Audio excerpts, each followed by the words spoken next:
Hello, everybody. Once again, this is a recorded episode for As I'm Lazy. Welcome to the podcast, everybody. And especially welcome my friend here, Darkwave, or whatever he wants to call himself. Probably tall homosexual. So now, how long are you going to stay like that? It was my best Joe Hendry impersonation, man. You like the best thing in TNA right now. Anywho, speaking of wrestling, have you been keeping up with the bullshit? Have you been keeping up with wrestling? I mean, of course I keep up with it. I don't like half the shit, but I keep up with it. What do you feel about Roman Jr.? I mean, Jey Uso. Who? Jey Uso. Who? Roman Jr. Yeet. Why are we doing this again? Yeet. Yeet. 4 letters, 1 word. Yeet. You know, man, I think Jey Uso is the future, man. I think Jey Uso is the proper man for the World Heavyweight Championships are. Over CM Punk? No. All right. My problem is they keep. Why are they pushing this man to the moon? Why didn't he win the Battle Royale? Because the crowd is already in the arena go like this, they yeet. And I understand. It's pretty fun to yeet, but It's not fun to eat, sir. It's not fun to eat all the time. It's not fun, sir. It can be fun. No. Not as much as they do it. So they play that shit to ridiculous levels. Oh, yeah. Give me a second. Yeah, apparently a lot of people it's not happy Of course not. with what they're doing. Because LA Knight loses again. You're doing babyface on babyface. Where's my team? And they should have gave it to Braun Breaker and said, fuck it.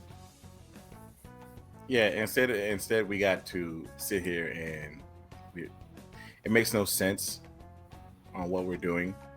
And at this point, I feel like what they need to do is kind of stop, take a second, listen to the people, because what they're doing is they are letting their feelings get in charge of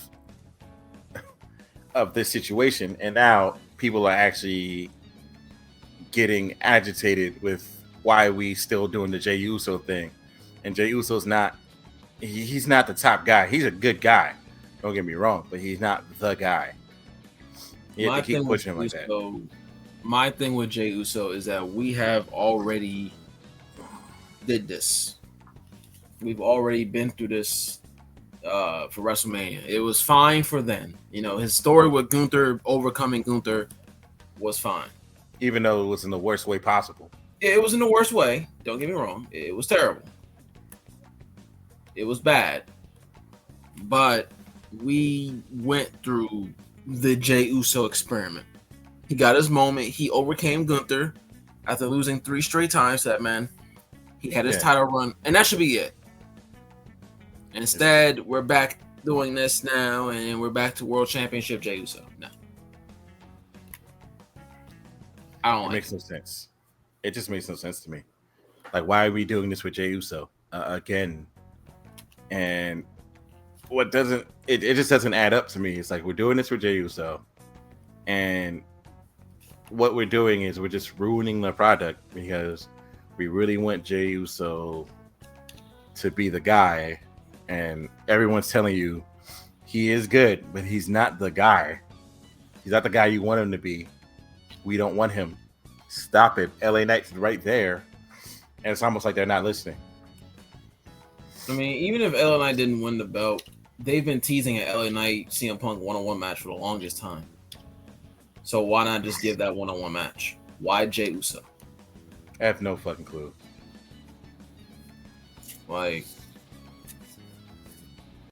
I don't know, man. Wrestling is just it's not good right now.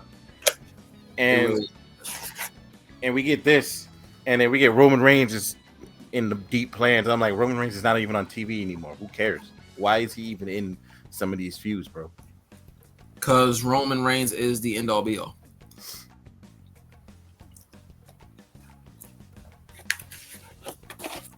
Is he? Is he? So WWE he is. It makes no goddamn sense. Legitimately. Hold up, what site was it?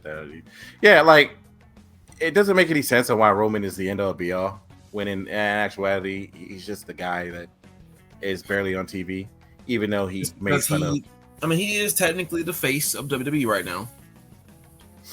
You know, people think that when he's on TV, everything feels more important. I don't feel that way at all. I feel like when he's on TV, it's just a normal fucking TV show. And I just feel like it's Roman. To me, Roman is not anything for me to feel special about. To me, Roman is just a guy on a roster who sticks his finger up in the air, gets a nice little pop, and it says "acknowledge me." That's ironically still a babyface. Why, I don't know. Yeah. And then that last, first of all, what's getting me agitated with a lot of the shit is I don't know what's going on with him and the Usos, but that is just weird. How he we have to have a bloodline story because we can't have anything else in this fucking company but bloodline stories.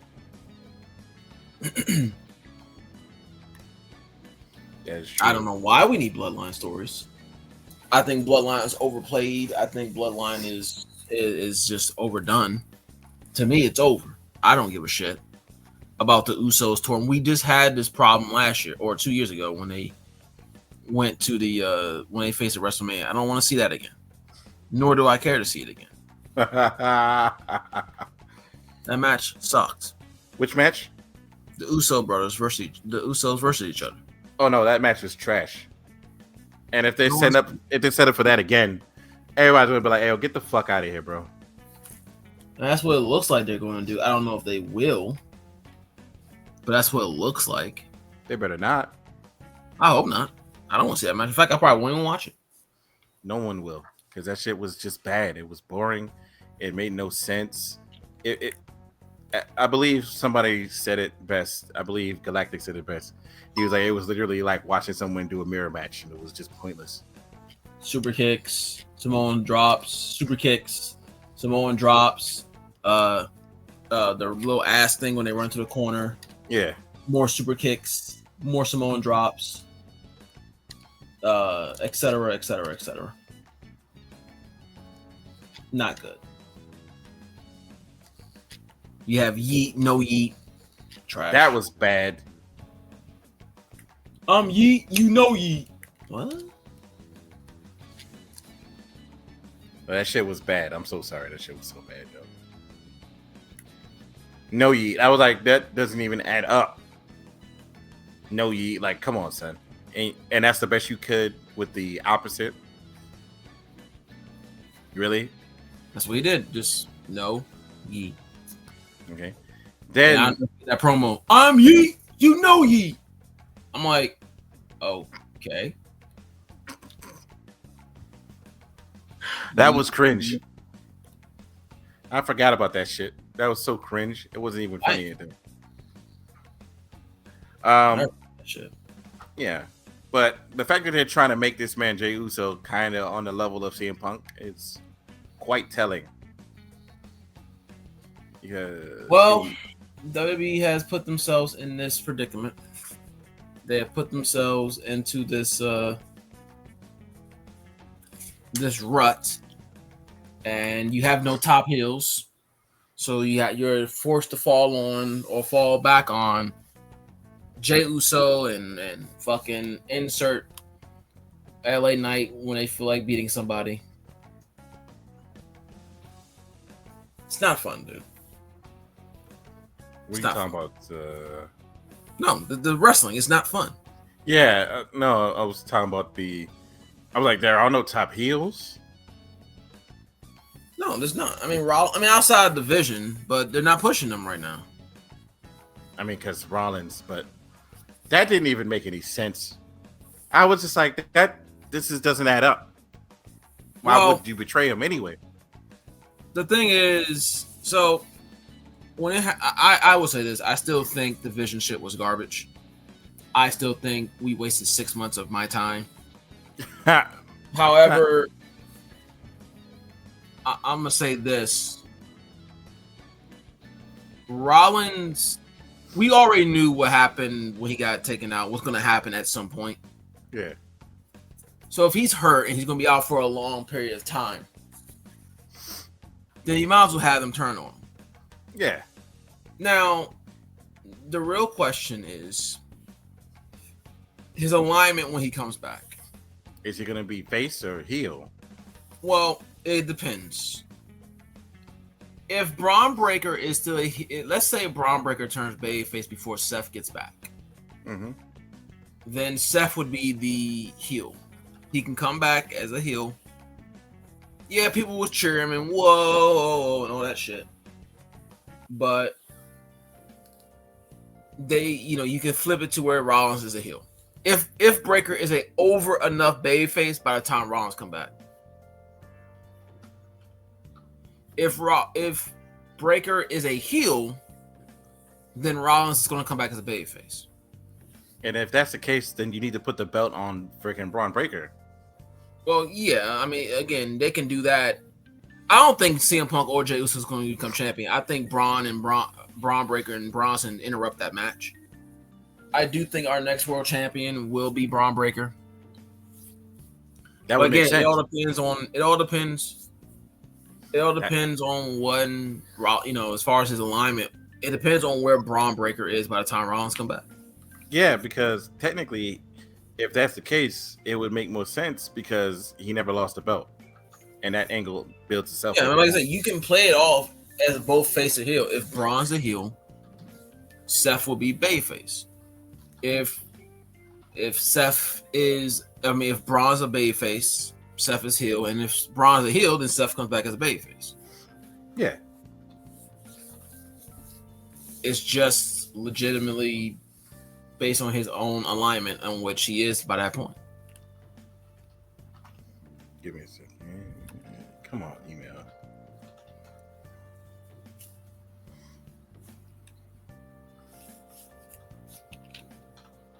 So, I don't know. There's Becky Lynch. What's she? It's almost she could be whatever, really. I mean, by proxy, she could still stay heel. I mean, she already told him off anyway. So by proxy, she can just do whatever she wants. They don't have to be paired together on television. Yeah, but that one, that was. I feel like, but that one, that made her babyface when she told off Paul Heyman. I mean, it doesn't make her a babyface. I mean, it just makes her a person who's not going to tolerate someone doing that to her husband, because she's still going to be a heel. I mean, it's not like it wouldn't be hard to turn a babyface, but she is Becky. It won't be hard, but I didn't take the face. I just took it as a woman who's not going to tolerate someone's bullshit against her husband. That's all. That's how I see it anyway. Yeah. I mean, could they turn face? Yeah, but you still have AJ Lee to deal with, so she's not going to turn face until at least after the AJ Lee feud. Speaking of, what the hell happened to AJ? CM Punk gave her a lot, too many back shots after that pay-per-view win. She's recovering from a blown back. That doesn't. No. She's recovering, sir. You stupid, yo. What, Punk? Listen, man. Punk worked his magic. She got a little banged up from CM Punk. Yeah, it almost felt like, yes, it was great to see her. But that was it's pointless now that I haven't seen her in months. Yeah, well, they didn't follow up on it. They didn't follow up as they should have on it. But considering Becky wasn't going to be in Perth at all, there was no need to have AJ there. So I think they do this mini feud with Maxine. I think AJ is going to be the friend that Maxine was talking about. Mm-hmm. And we, by proxy, we get right into AJ Lee and Becky. I do think that might be Maxine's friend. I don't think it's gonna be Natty. It could be Natty. I just don't think it will be Natty. Okay, that makes more sense. But like for me, it was just, I don't even know how to describe that shit. I was just like, hey yo, where the fuck is AJ?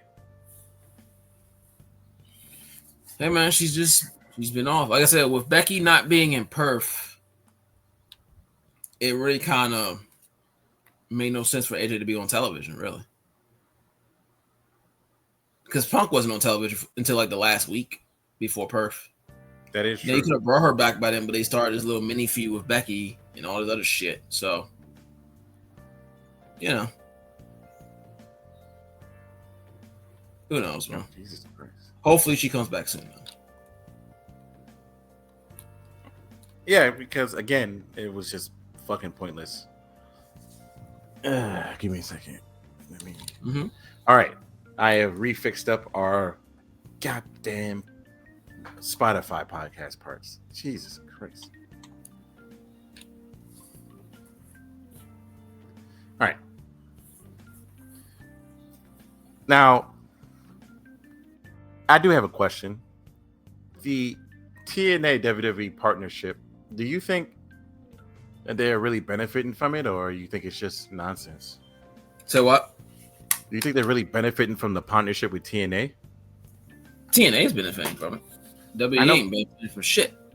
I know TNA is definitely benefiting from it mostly, but my major issue is, like, one, look how long it took for what's his name to get his own their own title back on their own shit, which made no sense. Well, you got WWE believes that NXT talent is bigger than TNA talent.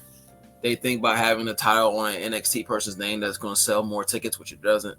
But it's all about how WWE views TNA. They view TNA as nothing more but small time. You know, they don't view them as, like, you know, a major deal. Like, every once in a blue moon, you'll have TNA talent go over NXT talent. Yeah. But it's very rare. Like, you're not going to see it that often. So it's not surprising that someone like Trick Williams take fucking like a 4-month reign or something, or 6 month, whatever the fuck it was, for the championship, and Kalani Jordan now is the women's champion. It's WWE's agenda. They're basically bullying. They're taking advantage of TNA, but TNA is going to rip the benefits because they are aligned with WWE. So makes sense. So TNA is definitely helping from it. WWE is just kind of like, okay, we're going to use you guys to put our people over and all this other shit. Give me 1 second. I'm going to get some water and I'm going to use the bathroom. All right, go ahead. Yeah. For me, I feel like the TNA partnership, while it is benefiting, but I feel like they should stop. I feel like they are trying to treat the TNA talent as lesser, while the NXT, and I love NXT and I love TNA at this point, but I feel like they should probably treat them equal, because that Survivor Series style match was one of my favorite matches this year. Because to me, it was actually pretty fun. But other than that, like, legitimately, I don't think we should. I don't think we should have that happen here.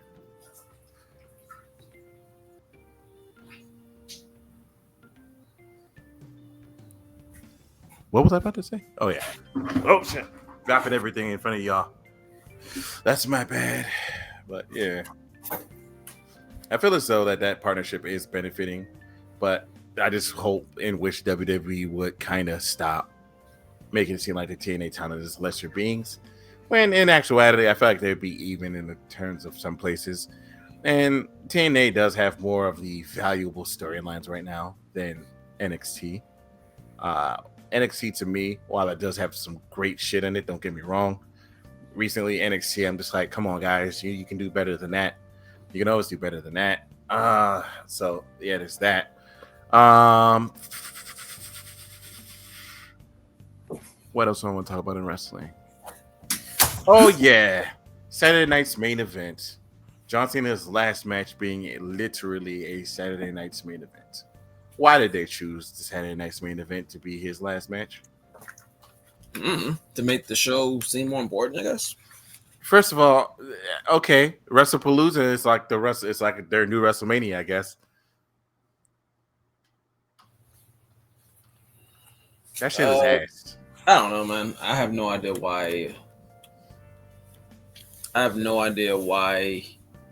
Saturday Night Main Event is going to be his last show.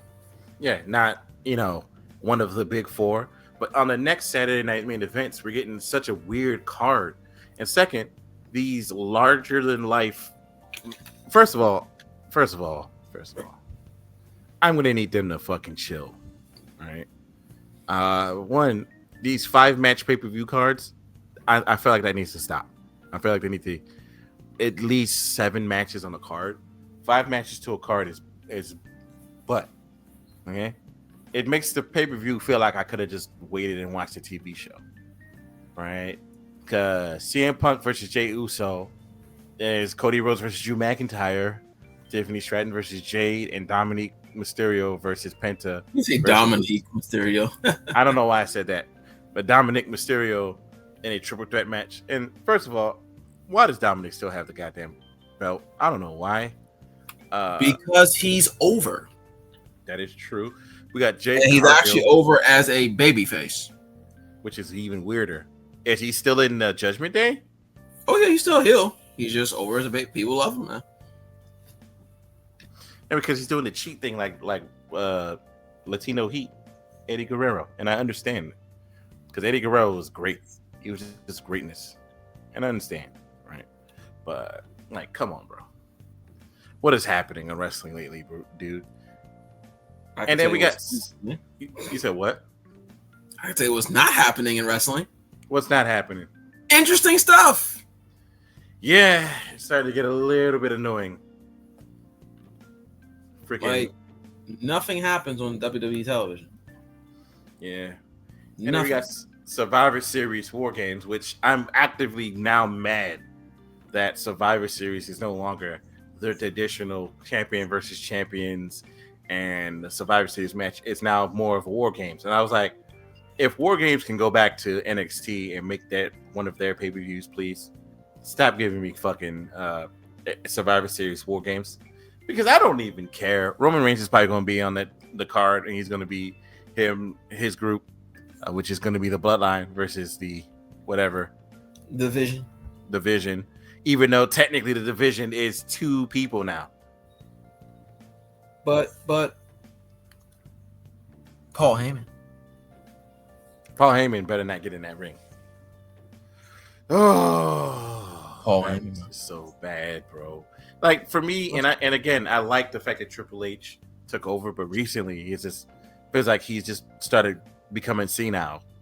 Oh, WrestlePalooza is gonna be like our WrestleMania. WrestlePalooza comes on, and it is one of the most mid shows of the year. Triple H. Let me tell you like this, man. This is the honest truth. Yeah. WWE does not give a shit at all because they are making money hand over fist. Yeah, when because they stop making money hand over fist, yeah, that's when they may start caring. Speaking of AEW, yeah, they don't care about fucking what the internet fans say. They only care about the people in the building. Which is weird because I don't know if you know, right? Apparently Vince used to change his ticket prices used to be cheap enough that you can bring your whole family. Now, the current TKO or whatever the fuck the dude's name is loves the fact that he increased the prices so he can, they can make more money. And he did not like the fact that Vince was charging cheaper money so people can bring their whole family. And I was like, that is the stupidest thing I've ever heard on a consumer standpoint. I mean, at least he's being honest. Yeah, I mean, yeah, I'd rather he be honest, but I can still call him retarded. Well, the thing is, what he's basically saying is, you idiots, meaning the fans, buy this shit. So why sell it at a friendly little price when we know you people are going to buy it regardless? That is true. That is true. That's literally what he's saying. Like, why cheapen your product when you know people are going to buy your product? If people are going to continue buying it, you keep jacking up. Like, it's basic business. When you have people jacking up the price, they're going to jack it up until people just stop showing up. Yeah, it's like the video game industry. Mm-hmm. They're going to keep jacking shit up, and then it's going to get bad. And then the video game crash is going to happen because people aren't buying games. I've already said, I'll get into that in a moment. But yeah. Also, what the fuck is going on with Asuka? Why did we randomly get a package for her 10-year anniversary? Because Asuka is awesome and she deserves all things. Okay. Except when she tapped out at WrestleMania. She didn't deserve that. That was fucking stupid. And I still it was. I was at your place when it happened too. I remember. Also, what the fuck happened to Charlotte? To who? Charlotte Flair, sir. Where the fuck did she go? Charlotte. Who's that? All right. Also, did you hear what happened to her ex-husband, Andrade? Yeah, he's probably not going to be wrestling for a full year. Yeah, he broke the fucking clause like an idiot. And while it was also reported that he could fight it, but that would be almost $200,000 that he'd have to fight with, and he'd burn a lot of bridges. And I was like, shit. Why did he go on TV anyway? I don't know how. I mean, he probably could fight it. I mean, I'm sure he might have that money, maybe. Yeah. He would win because no judge is going to allow him to not have a job for a year. Yeah. That's inhumane. Yeah. Especially if he's not being paid. Yeah. So, I think if he was to fight it, he would win. He would win. He just burned too many bridges. Well, he didn't burn the AEW bridge, so he did not. And my thing is, I heard that they may bring him back on WWE television just to get him away from AEW. I was like, damn, that'd be petty. If you have the man on the contract, why not use him? Yeah, but you guys let him go. Oops. The Andrade thing is, I don't know how. I guess they figured they didn't have a non-compete because he was just fired outright. But it's still a bad look on Andrade. It's a bad look on AEW because y'all didn't do your due diligence. Oops. And give me just a quick second. Thankfully, this is. And I believe in Jeff Hardy. And I believe in Matt Hardy. By the way, that retirement match was basic. I didn't watch it. I watched it. It was basic. The best match was Leon Slater versus Javon Evans. That match, that was like, I don't even know how to describe it, but that was the best match I've seen in a while. But back to what I was saying, I feel like Andrade, just because he got fired, he thought that he didn't have a no-compete clause, and if he didn't realize he had a no-compete clause, then I think he's stupid for not paying attention if he had that, even if he was just fired out the blue. You know what I mean? Which doesn't make any sense. Usually when you're just outright fired, there isn't. The reason why it's like that when you get released because they're still paying you. I mean, who else got released or fired and they still had a no complete clause?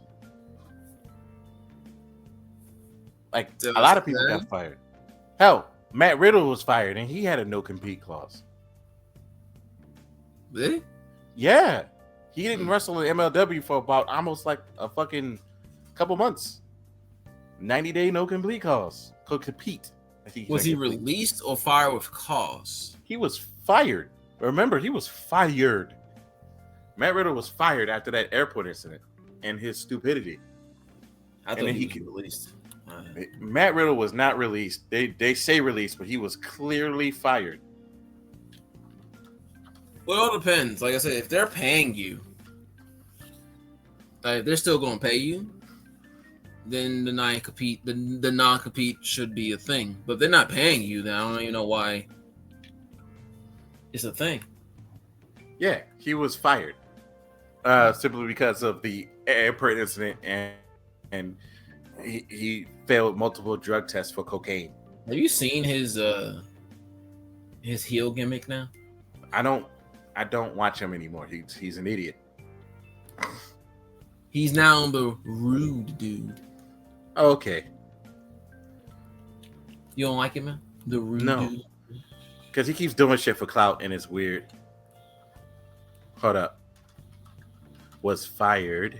Did he have non-compete clause?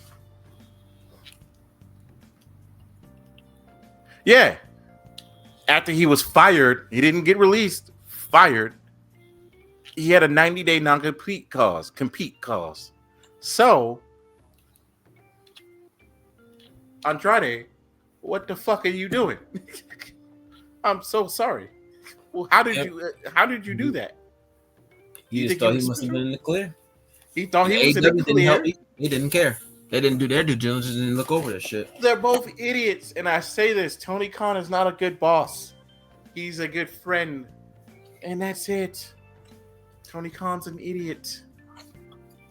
Hey man, that's what CM Punk said. Oh my god. Your camera went out, by the way, sir.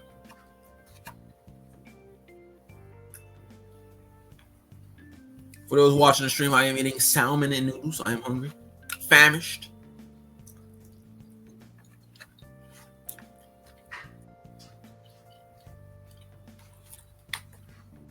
At a fifth of a technical difficulty here. Anywho, yeah, CM Punk said that same shit. You're right. But, like, when is anybody... Nobody's going to step that man, Tony Khan, aside and be like, hey, we need you to be a better boss. Say what? Is nobody going to be like, hey, Tony Khan, this is how, you shouldn't do things on your company. I agree. Whatever.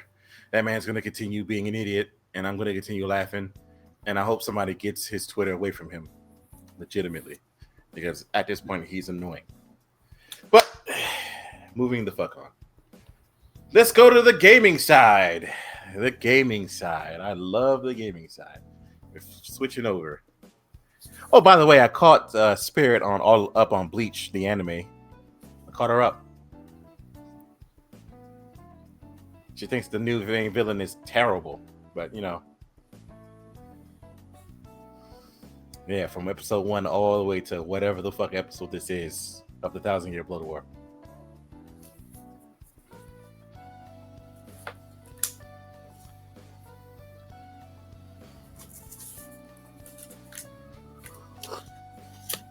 All right, so today on this lovely, lovely day in a beautiful state that I will not mention out loud right now, because everybody who knows me knows where the fuck I am. Let's talk about Xbox.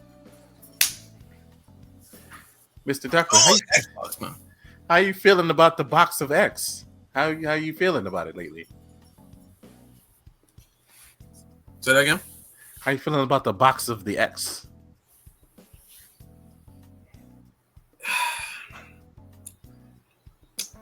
You want my honest take? Yes. If the rumors are true about this new Xbox coming out. Yep. And this is full transparency if you're not someone comfortable getting into PC gaming. Yeah. this may actually be better than a PS6. The reason why I say this, and don't worry, people, I will be shitting on Xbox momentarily. Don't worry.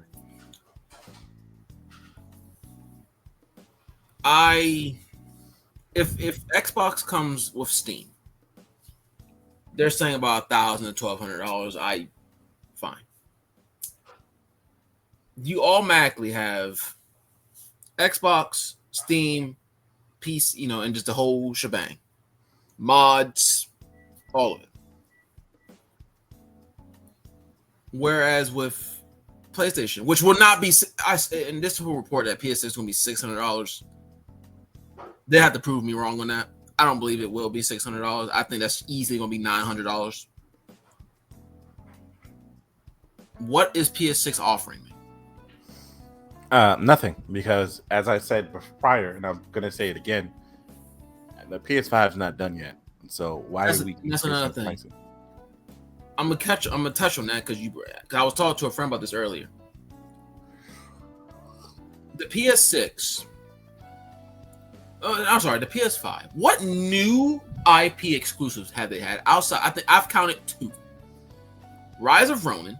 I don't know if that's on PC or not. But that's Is that on PC? I could double check. I'll look it up. Rise of Ronin on PC. Let me click on my Xbox here. No, it's not on. I don't think it's on PC. No, it is. Yeah. As I was. So expunge that. Mm-hmm. You're only, from my knowledge, I could be wrong. Mm-hmm. New IP exclusive to PlayStation is going to be it's going to be Wolverine and Astro Bot. Wait, Rise of never mind. Finish what you're saying. I'm so sorry. So, if to my knowledge, Wolverine and Astro Bot are going to be the only 2 original IPs on the PS5. Everything else has been a sequel, has been a remaster, has been just whatever. I'm sorry. When I see PS6 and you offer me God of War 3, that's not selling the console for me. We have played 1 and 2, and I'm not saying 3 is going to be bad, but let's be honest here. It's God of War. This isn't like a Souls game where you're going to have infinite new builds and new challenges that's going to push you and try different builds. This is a fucking God of War game. You'll have new weapons, but it'll be the same formula as the first 2, probably. Same thing with an Uncharted 5 or a fucking Last of Us 3 or a Spider-Man 3 or whatever they come up with. The PS6 is offering me nothing that's going to make me want to buy it. And if history shows, the PS5 will probably be alive a good 5 years after the PS6 is even out. We're still supporting PS4. Which is weird because there are some games that are coming out for PS4. And I'm like, why are we still doing this? So where is the reason to buy a PS6? Meanwhile, over there on the Xbox front, while Xbox been shitting themselves for a while now, if that console if it comes with Steam integration, what this does, it allows those who are not comfortable getting into PC gaming, get into actual PC gaming, not named a Steam machine. You're getting it from an actual console developer to actually know what the fuck they're doing, and it infinitely opens up way more possibilities than the PS6. It does, but there's a problem with that. It's still $600. It's like $1,200. If it's $1,200, it's too much. PC is about $1,200. I'm saying this is something would be for, because if you get a PC like a normal PC, yes, you can have it pre-built. Yes, you can take it to someone to upgrade it, but you need to know what the fuck you're doing. Updating drivers, you got to be up to date with that. A lot of casual gamers or a lot of just normal gamers who have not dipped in the PC scene, they don't want to deal with that. They're not going to deal with that. They're going to they want a console. They want to plug it, play it, and be done. That's what this Xbox part, the console, if it is what we think it's going to be, that's what it offers. It offers you a PC console that you don't have to upgrade. You buy it, you operate as a console. However, I said this to a friend, if this happens,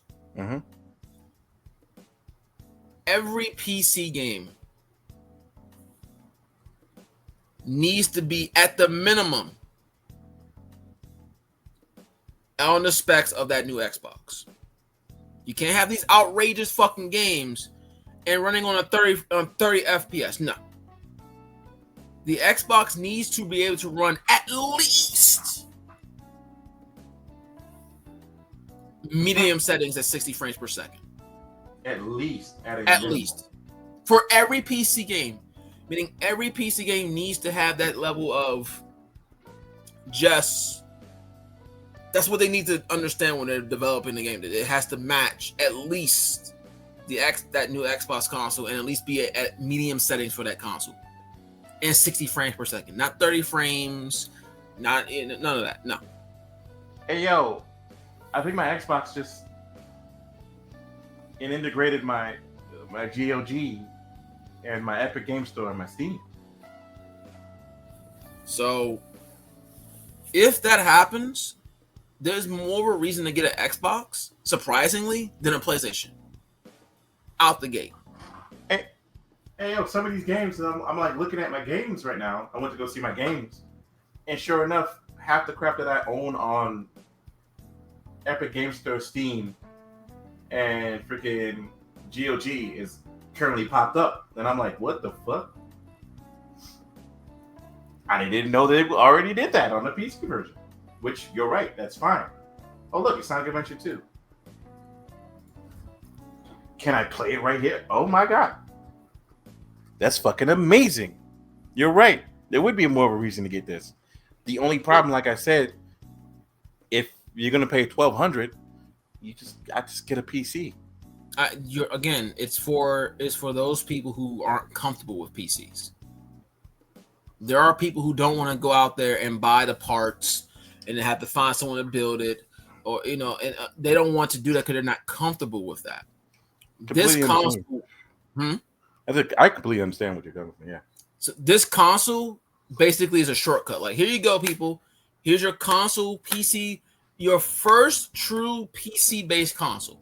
That actually means something because the Steam machines, I have one over there. It wasn't terrible, but it outdated like that. Like, the specs was outdated within like 3 months. So whatever they do with this Xbox, it needs to stay up to date. It's City Escape. It needs to be up to date. It needs to at least be medium settings, 60 frames for any new game. Unreal Engine 5 needs to actually be fucking decent. And yeah, I do think that no matter how much Xbox is shitting their pants right now, that at the current moment, they are a better value. Or they might be a better value than a PS6. Especially with the Steam integration, I get it.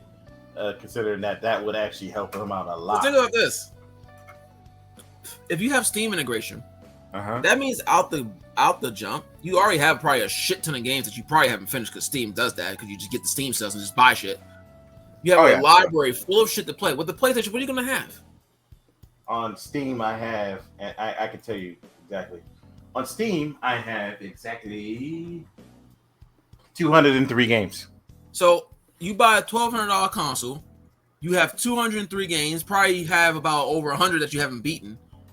You have 100 games off the bat. It depends, cause like Bayonetta, I got it in a humble bundle. Talking about the normal, like, cause people buy Steam games just for shits, right?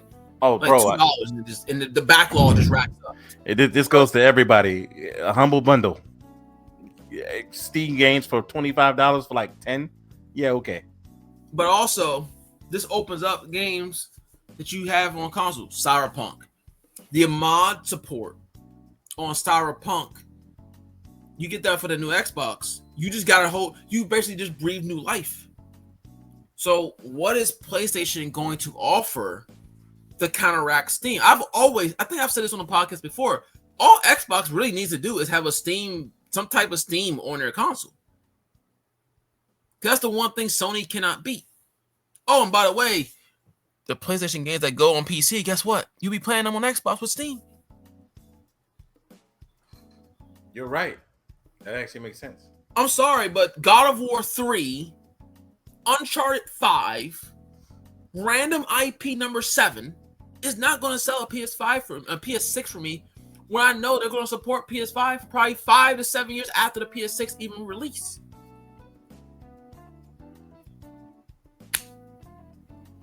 So, I hate, it's funny, Xbox is shitting on their pants right now and they're fucking making horrible decisions. Horrible decisions.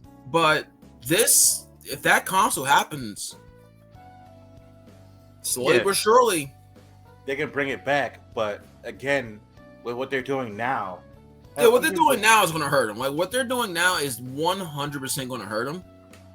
But I think once it's going to be a divide. You're going to have people who say, like you said, just buy a PC, which 100% true. But you're going to have people who are not going to deal with that. Updating the drivers every fucking month or every fucking 2 weeks, updating drivers to stay up to date with it. Like, people don't want to sit here and go on a PC, update drivers, update this, update that, more than a console updates, just to play a fucking video game. They want to cut on the console, maybe do a console update one time every 6 months and play their fucking game. They don't want to sit here, okay, I got to update the drivers and I got to do this. And oh, wait, why is this not working? You got to look for all these different solutions as to why something's not running at 60 frames per second or 120 frames per second on your PC. And then you find out it's because 2 drivers haven't been updated and you're trying to find ways to update them to make sure they update. No one wants to deal with that. Or a lot of the casual audience, it's not going to deal with that. Yeah, it's not going to be on the. That is where the Xbox comes in. I think Xbox is going to bank on a casual gamer who is not going to sit here dealing with that shit. You're right on that because what I say about consoles is they're is that fucking Kaiju number 8 game? No, this is Yu-Gi-Oh. But yeah, a lot of people. What I say to a lot of people, even when it comes to they arguing about PC gaming being the best, I say, yeah, but consoles are 2 times more convenient because I can take my game, put it in my console, and I'm playing my game. PC gaming is high maintenance. Exactly. And a lot of gamers aren't going to want to deal with that. And you just said it. You literally could try to start a game one day. It says it can't work. And then you're like, why? I got to play detective to figure out why my game's not working. Now, if you're a PC aficionado or have been in PC gaming for a long period of time, then of course you're not going to. I mean, there's no need. You already probably have a superpower PC as it is. So this new Xbox will mean nothing to them, and they'll just go buy a PlayStation for the exclusives. Mm-hmm. But for the people who aren't fully getting into PC gaming, because what you have now is you have people trickling in, like they're buying Rogue Alleys, they're buying gaming lab, they're trickling in. They're not really going above and beyond and getting 5090s with the greatest processors, and see they're getting gaming laptops that you can't upgrade anyway except for drivers and that stuff, and they're getting Rogue Alleys, like they're getting smaller things just to play games like fucking Blue Protocol or some of the gacha game like Kaiju number 8 or that they don't want to play on their phone, stuff like that. They're starting off small. That new Xbox, if it has everything that a PC basically has just on a console, it'll probably have some slight limitation to what a normal PC can do. Mm-hmm. But if you can mod, if you can do things that a PC can do, a lot of people would gladly pay $1,000 to $1,200 for that because it's like you said, it's more convenient. Yes, it's more convenient PC. A convenient PC gaming, running the game at medium settings or high, depending on what the game is or whatever, it's 60 frames. A lot of gamers will take that because that is their way in. Hey, the PC nuts out there will call them stupid. But Blue Protocol, is that a gacha game? No, it's well, it's like PSO2. The outfits are gotcha. Oh, okay. Because I found it on Epic Game Store, and I'm like, oh. Yeah, I have it downloaded. I haven't played much of it, but Is it good? I like it. It's just so much shit came out this month, man. That is true. Ghost of Yotai, Ninja Gaiden 4, which I beat by the way. Ninja Gaiden 4. You be that fast as shit. I already canceled my Game Pass, so I needed to make sure it was done. I didn't want to slack on Ninja Gaiden 4. Man, I haven't beaten Ghost of Yotai yet, but 4 is done. All right. I mean, I still have all this month to play it. My stuff doesn't expire till the 21st, but I wanted to make sure that it was beaten, done so. Yeah, I need to buy another controller so I can trade my Xbox in. I don't need it anymore. It's literally pointless. As soon as I saw all this crap, I was like, you are now officially a pointless console that I have. Yeah. And I have a Switch 2 sitting here that I have yet to touch again for a while. Whatever. Switch. I mean, there's nothing really out for that yet. That's going to be like, oh my gosh. I mean, Pokemon Prime form. Pokemon is ass. A lot of people are gonna hear me say that, but this Z through A is ass. Cry about it. Yes, I have no opinion on it. It's butt. It's booty cheeks. It's literally a mid game, and people are gonna be like, "It's the greatest Pokemon." I'm like, no, it's mid. It's Poke Mid 2025. I mean, no Pokemon game, in my opinion, has been better than Gold and Silver / Heart Gold, Soul Silver. So, I mean, that is true. But this new Pokemon is still. I mean, Pokemon. now the leaked game sound like it's gonna be fucking fantastic. Those leaked ones. What leaked game? They're actually doing a Pokemon. Was it MMO? I think it's an MMO. They're doing Gen 10, which is looking fantastic, by the way. Gen 10 will be Switch 2 exclusive. Okay. And that comes out next year, apparently. Basically, a lot of shit got leaked. We'll see what happens. But right now, Digimon for me is a better game. Just like Sonic Racing Crossroads is better than Mario Kart. I mean, the Sonic games have a lot of times been better than Mario Kart, to be honest. Like hell. It's just that Mario Kart is more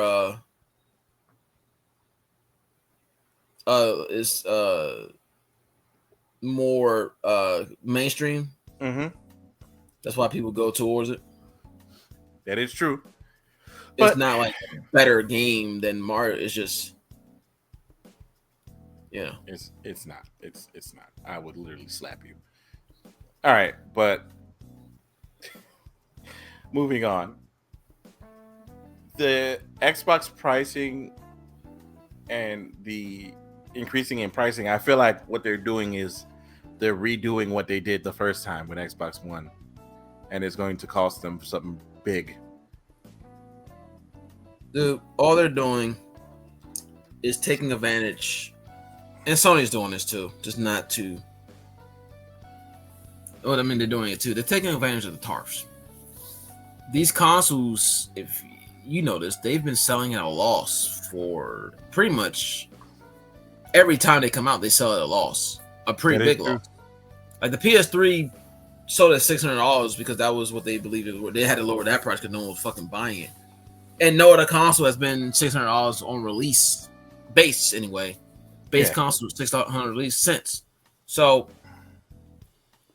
this is just both companies and Nintendo being like, oh, well, I guess we can sell for an actual profit now instead of a loss because we can just blame it on economical things because of tariffs. But then there's their leadership who said, and I quote, our competition isn't the other consoles, it's TikTok and movies. Well, because the console wars have been dead for years. I don't know why this is such a I don't know why people are taking this as a big deal. The console wars have been over for fucking years. Like, no one, the Xbox One went down a direction that pretty much solidified the console wars. Yeah. There's no exclusives. They have Halo and Gears. Which I we'll get It's to that in a Sunset second. fucking Overdrive. That's it. No one gives a fuck about Halo in 2025, and no one cares about Gears of War in 2025. And oh, by the way, let me address this before we move on. Halo for PlayStation 5, no one gives a shit. It's only the campaign, so it's failure already. I was about to say that. We were just about to talk about it in a second. I just wanted to get that off the chest. But back to the Xbox. Or the price increases. Yeah. The console wars has been dead. Like these consoles legitimately are the same console minus exclusives. Xbox really gave up doing exclusives really on Xbox One. When they really stopped giving up, when you really saw nothing coming, that's pretty much, I mean, even before then, it was practically over. But like, they don't care. They've never cared about exclusives anymore. They stopped caring.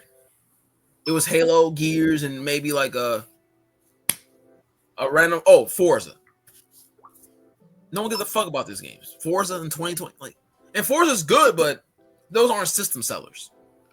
So, and they know the console war is over. Like when Nintendo bowed out, Nintendo's like, "Hey, wait, we're not into this. There's no point. People are going to go where their friends are."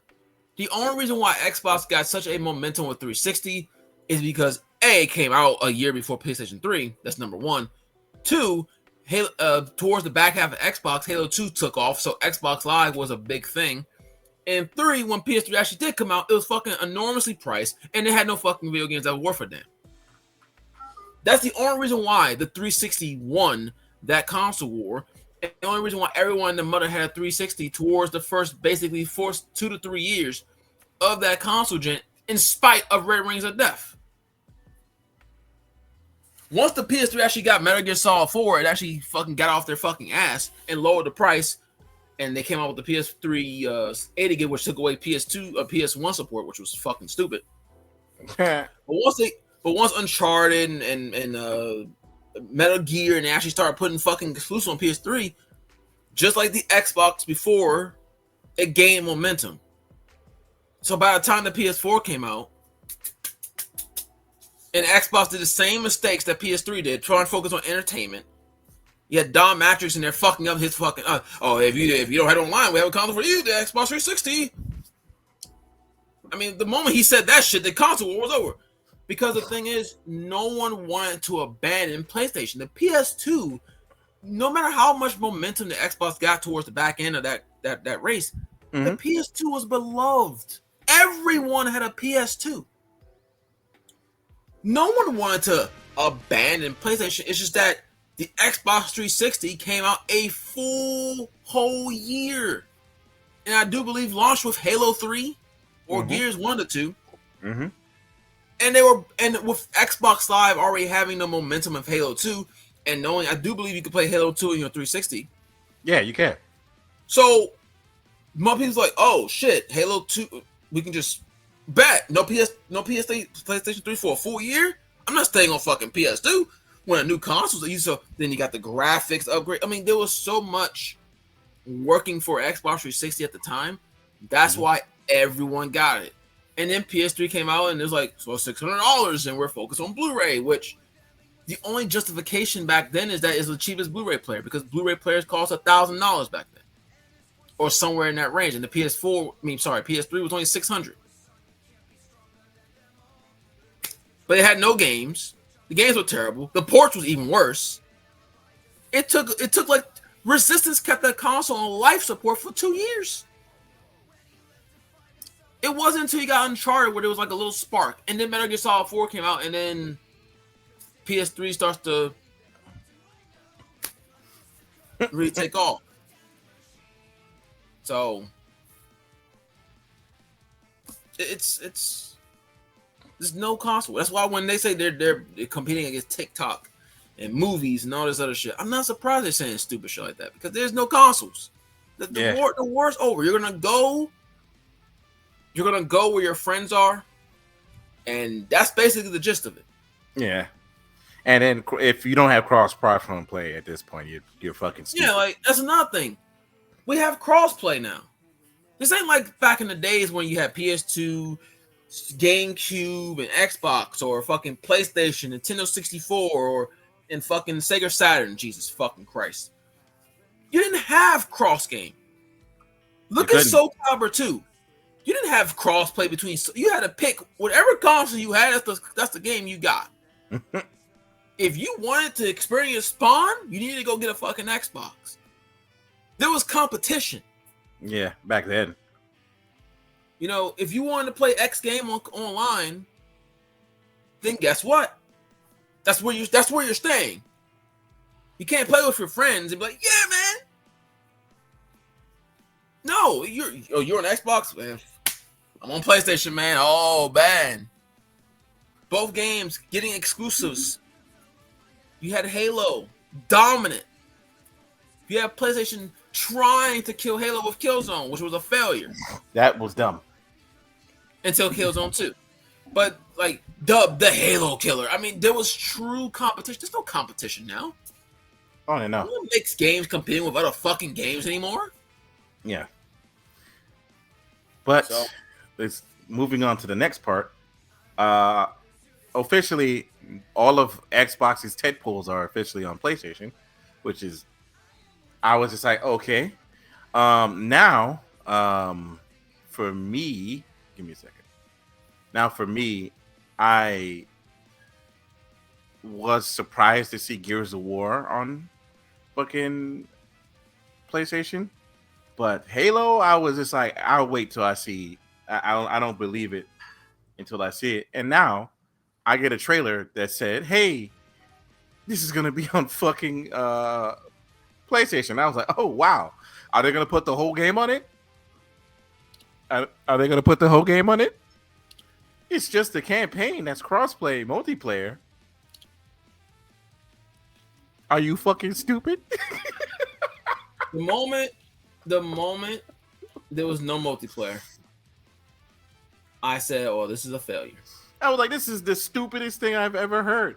Why are you not putting the multiplayer? The one thing that you need to put from Halo. The one thing you need to put from Halo, besides the campaign, you decide in your infinite wisdom to put just the solo, the single player. Are you serious right now? That no one cares about. That no one cares about. And I'm not saying it's bad. Don't get me wrong. But what I am saying that is the stupidest thing I've heard in a long fucking time. No one's buying Halo for campaign. No. You know what's funny about this? Xbox still gets the last laugh too. Because they're gonna get to play the multiplayer. Well, I don't know if campaign involves going to have multiplayer, but the Master Chief Collection still will. Like if they had, that's why when people are like, yeah, man, Halo, I'm like, yeah, do know it's just a campaign, right? It's no online, so you're getting like the worst aspect of Halo, and that's not even saying the campaign is bad. It's just when you think Halo, unless your name is Reach, no one's thinking about the fucking campaign. No one. Everyone's thinking unless they're talking about when Cortana just went like ballistic and was like yelling at the screen in Halo 3 or 4, whichever one, was you just going crazy? Yeah, it was 4. Yeah, and she was like yelling at the screen and all this other shit. Yeah, that's it. No one's talking about fucking Halo campaign. What? Halo 3? Halo? Yeah, okay. That didn't even make any sense. Now, had they poured the Master Chief Collection, I'm like, all right. You smart bastards would have came out of my mouth. But they said, I would have said they're smart. I would say, you smart bastards. You got the one thing that people want. All of them. All right. And now it's like you only got a remastered version of the first one. That's fine. Half the game. You're just getting half of a game. So if you charge $60, you know what that means. They better not. That game better not cost no more than $30. It better be just $30. Because there's no way. I'm telling you, if that game is more than $30, there's no way you can. Even $40, you can't justify it. It's not even a full game. This is worse than Final Fantasy fucking 7. This is legitimately not a full game. There's no multiplayer. The most important aspect of the game doesn't even exist. Like, again, who sits here and talks about Halo 1's campaign? I don't. I haven't talked about it in centuries. Who here wants to play Halo 1's campaign unless you're playing Legendary mode for shits? In 2025, mind you. It makes sense. Again, it doesn't. If this was Master Chief Collection, I'd be like, okay. Cool beans. But this ain't Master Chief Collection. Far from it, mind you. Far, far, far from it. Not even the same hemisphere. Yeah, I just hope nobody's like bragging about this shit. Oh my god, we're about to get what's it called? And I'm gonna be like, you half a game? You're bragging about the Sony elite is out there. Oh man, the console wars. Xbox true that when Halo comes on the console, are they? You didn't even get the most important aspect of the game, which is the multiplayer. And a lot of people don't understand. Xbox is probably like, give them Halo. Sure. We're gonna give them an updated Halo. Yeah, like, okay. Like, give them Halo. Are you sure, boss? Yeah. About that multiplayer, though. Nah, we're gonna keep it at the solo dolo. Just the campaign, sir? Yeah. Yeah, just the campaign. But see who buys it. The everyone. No. Don't worry about that. Just give me. Just give them the campaign. It's all they deserve. That's all they deserve. But like I said, for me, the gaming landscape has changed, and I feel like Xbox at this point, I'm just like, you might as well just do what Sega did and call it a day. Let's call it a day. Yeah, but do you really want them to do that? When I say do what Sega did, I mean no more consoles. Just do you really want them to do that? Yes, I do. You know why? Because you want Sony uncontested, sir. They already are uncontested. Look at them. They're already being buttholes. $900 for a fucking PlayStation Pro? Are you nuts? No, I wouldn't pay that. $700. No, $700. It's price increase. My bad. $750 for a PlayStation Pro? Are you nuts? No. No. $60 for Last of Us again for the 4th time? Are you nuts? No. It's funny. It's sad when the controllers cost more than the video games themselves. The controllers are expensive. No. They're like $90. Yeah, I'm not going to remotely touch that with a 10-foot pole. But yeah, right now, Sony and Nintendo are cocky.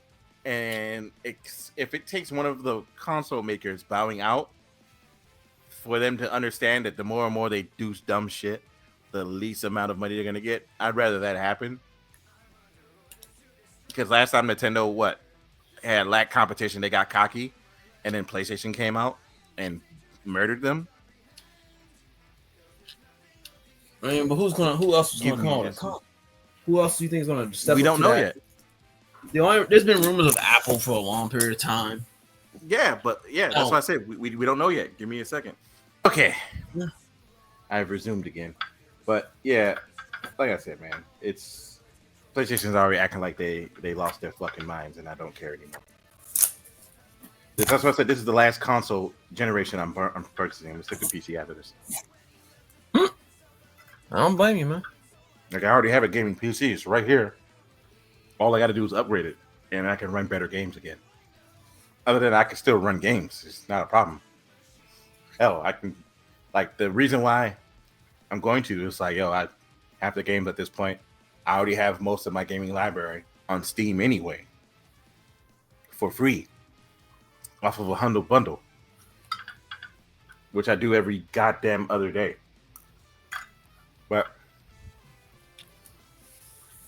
But is there anything else in the gaming industry you want to talk about before we move on to the tier list?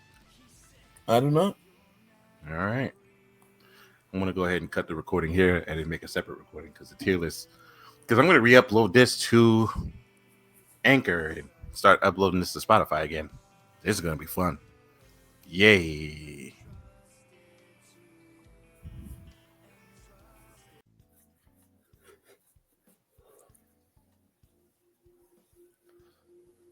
Okay.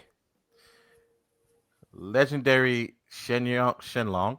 What the fuck? Oh, these shirts are in fucking German. Whatever. This man got the German Dragon Whatever. Ball. We have to go based off of the pictures. Broly's return. So the Future Trunks movie was actually pretty good. That's A tier for me. Yeah, it actually fits into the the whole thing really easily. Son Gohan. What movie was that? The only thing I can think of is it was the compilation of the Cell Saga. So that's a D. I can just go watch the Cell Saga. Lord Slug movie with full Super Saiyan. I put it as a B. It was a B tier movie. B tier movie. Resurrection of F. Now, I like Golden Frieza. It just, you know what? This movie was actually really good. I'd say it was A tier for me too. I actually liked the movie. Didn't like the ending so much, but yeah. We don't have an S tier. I just realized that. It doesn't. Do you think we would need it?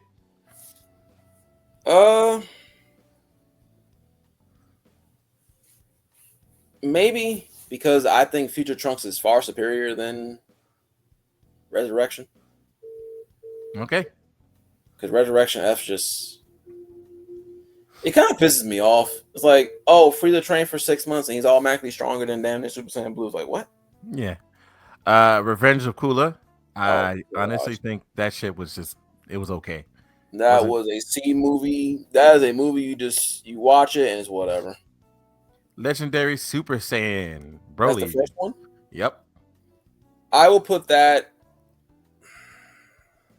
it's either B tier or A tier. I'm kind of leaning towards A tier because Broly in the first one was hilarious. Oh, he was great. He was great. And he just whipped ass the whole movie until the end. We got Battle of Gods. So I think which I like more, Battle of Gods or Frieza? I honestly, to be quite honest, I like Battle of Gods more than I like Resurrection of X. I like Battle of Gods more. So put it like this: put Battle of Gods in A, move Frieza down to B. There you go. Perfect. Oh, Janemba, the Janemba movie. That was a fucking C tier movie if I've ever seen it, bro. Nah, dog, it was D. The only good part of the movie was literally PyCon and then the end of the movie. Yeah, good. The only time the Fusion actually won a fight. Oh God, the E. Yeah, no, that movie was just not good. Garlic Jr. That is. Is it S tier or A tier? F. What? Garlic Jr. You like that movie? Yes. The classic Dragon Ball movies are pretty much good. All right. Okay. Where do you want me to put Garlic Jr.?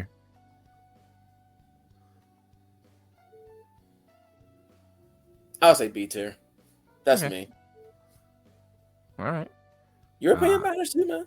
I know. It's fine. I enjoy it. Oh, the Tree of Might. That's another good one. I love Tree of Might is S tier. That was a good ass movie. Which one is this one? World's Strongest? Yes, World's Strongest. I mean, that's A or S. That is top tier A. It's fucking funny. But top tier A. Cooler's Return it's okay. That's about all I can say about it. Broly's Return. Fucking garbage, bro. What? Shit is E tier. It's just as bad as Wrath. No, it's slightly better than Wrath of Dragon. But then what about Bio Broly? Bio Broly is fucking the worst of them all. Oh shit! Bardock's special where he went to the future was so stupid that I stopped caring. Middle of the movie. You put that shit in E tier? What? Yes, I did. Yes, I did. Wait, is this the one where he goes to the future, or is this the one where? That's the one he saw the future. That's the origin. Okay. Never mind. If that's the origins, my bad. I almost fucked up. That if that's the origins, then that's fine. That's about here because that shit was good. Android 13. All right. I like the Android 13. I think it's a solid like B movie. Yeah, that's a solid B movie right there. I love Android 13. That movie was fun. Oh god. The worst one of them. Yes, man. There we go. Oh yeah. Yes. Why though? Yes. Dragon Ball Superhero. It had some good moments in it, but Cell could have been better. I'm gonna put that as a B tier right there. You're a better man than me. That should have went C tier for me. I thought the plot was. I felt like the plot was like so like irresponsible. Yeah, we're going to have them kidnap Pan and get Gohan back in shape. What? Yeah, that was irresponsible as fuck. So that being said, yeah. I put that A or S. This is S tier. This is my favorite movie. I've watched it 1,000 times. I've watched it 1,000 more times. In fact, I have it on my phone and I can go watch it right the fuck now. Legitimately. I'm fine with that. Goku Junior, no. Ugh. Just no. No. It's better than Bio Broly, so move it up. There you go. No. I'm talking, there you go. I don't know. They're both equally shit. I don't know, man. Bio Broly was you know what? The only thing, if you wanted to move Bio Broly ahead of it, there's only one reason why I will let you.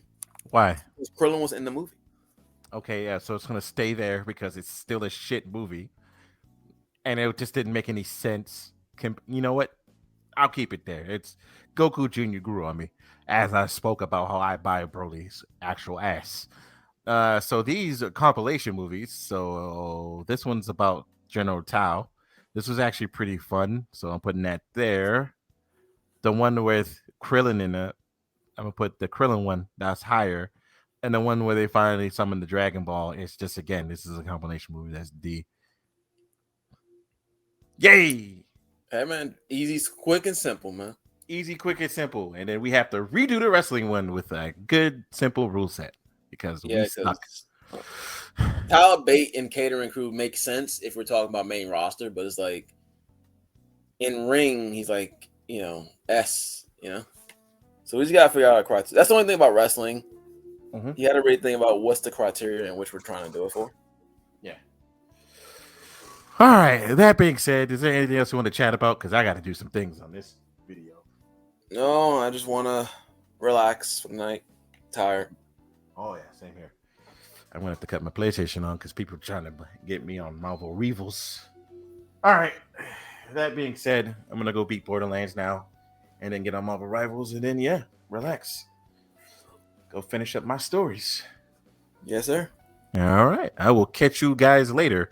And then I'm going to edit this video. Thank God I recorded today. I just had that feeling to record. I'm in the darkness. And I am also... Applaud me.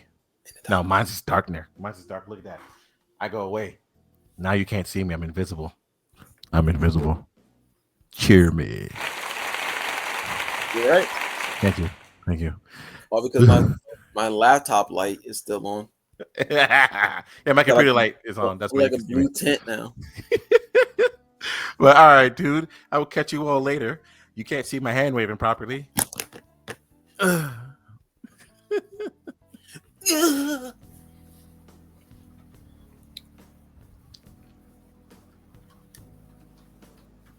go double check.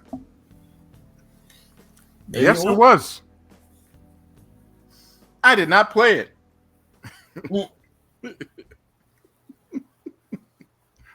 Okay. Next is Alan Wake. Did you play Alan Wake? Did you like it? Yeah, I played a little bit of it. Never owned it. Yeah, Alan Wake is a solid A-tier game. Solid game. All right. We got Beautiful Katamari. Was Beautiful Katamari Xbox exclusive? I thought it was on PlayStation. I thought it was on PlayStation as well. This is a weird list.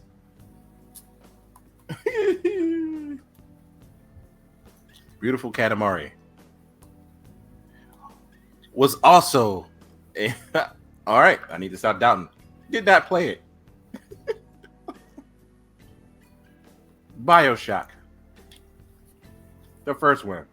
S tier? Where we exclusive? Was that exclusive? It was before it was timed exclusive. Oh, yeah. But it is S tier regardless. Blue Dragon is one of the. Did you play with that game? Yes. Did you like it? Yes, I did actually. I don't know if it's S tier, but no, I'm not gonna say it's S tier. No.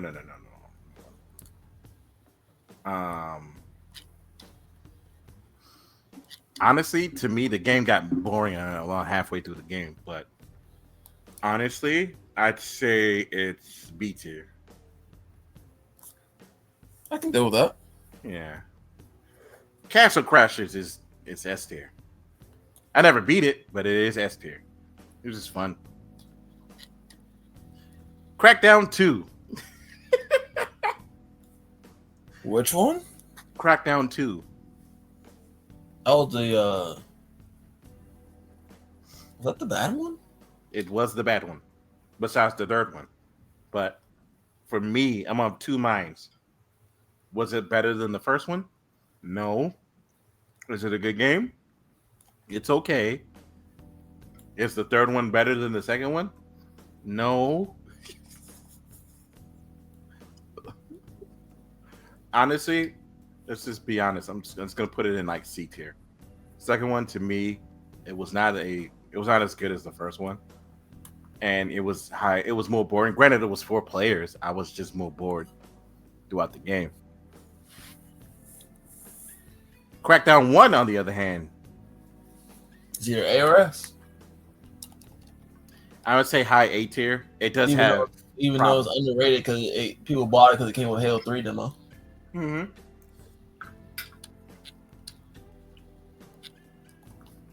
It's still high A tier, but like I said previously, even from back then, I thought it had its problems. Even now, it still has those same problems. So, like your ragdoll physics was pointless because you can get hit with a rocket launcher, get up and get hit again with another rocket launcher, and you're stun locked. That's still ass. Yeah. Cold Step Saga. Who? Cold Step Saga. Oh shit! I'm tired. I never played it. Neither did I. Dead or Alive.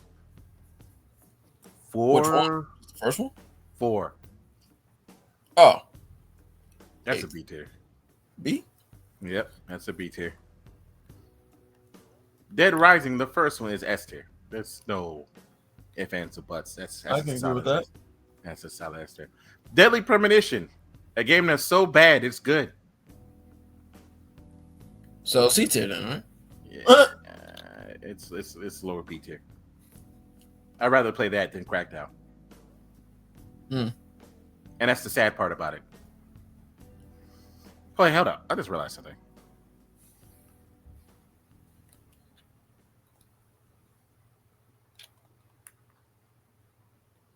Let's change that. There we go. F tier. There we go. What the fuck? No. There we go. There we go. I fixed it. Now we got Enchanted. Oh, God, that game was not good. No. The game was okay. but it's I forgot about the game. That's how forgettable it was. So F could be for forgettable. Eternal Sonata. Did you play that one? Yeah, I played Eternal Sonata. I thought it was fun. Oh, that game is fun. Last boss is hard as shit because, spoiler alert, it was the main character, and if you powered him up, oops. So what you putting that A tier, S tier? No, B tier. Top of the B tier. Okay, that's fair. Yeah. Fable 2. Mm. Did I like Fable 2 as much as I liked the first one? You know what? Yeah, I did. I didn't. What would you say that it is then? I mean, I think it's an A tier. It's just flex. It's not better than the first one. You know what? I can agree to that. The first one's S tier to me. So No, first now one. they'll feel 3. Oh, it'd be an F tier. Forza and Forza 2 and 3 and 4. I did not play those. I don't know if you did. Which one? Forza 1 through 4. Forza Horizon and then Forza 2 through 4. I mean, I played Forza, but I wasn't like a. Let's put those in the not played category because Gears of War 2 to me was not better than the first one, but it was still a good game. I have to say upper B tier. I think Gears 2, 3, and is like 3 was 3 on Xbox 360. Yeah, all three of them were. I think they're like B tier, and the first one is like S. Mm-hmm. The third one, I'm putting that to the lower B tier, or I'm putting the second one upper B tier. That's to be completely honest. Which means yes, I would rather play Deadly Premonition than the third one again. Especially the fact that I play mostly multiplayer. I'd rather just play these games instead of, that one again. Halo ODST. Now. When it came to this beautiful game, I'm gonna have to put it in S tier. It had the better story than half of Halo, and it made you actually feel like a ODST than, a Spartan in a power suit, and it was just fucking fun to play. I agree. You weren't overpowered. Halo 3. Why do I even need to discuss this? This is the greatest fucking Halo game I've played, especially back then and now. Okay, one of the greatest. I lied. One of the greatest Halo games I've ever played in my life. You know what? Fuck it. I can agree with Halo 3. Mm-hmm. What was Reach on 360? Yeah, it's right there. We'll get to that in a second. Halo 1. I'd say upper A tier.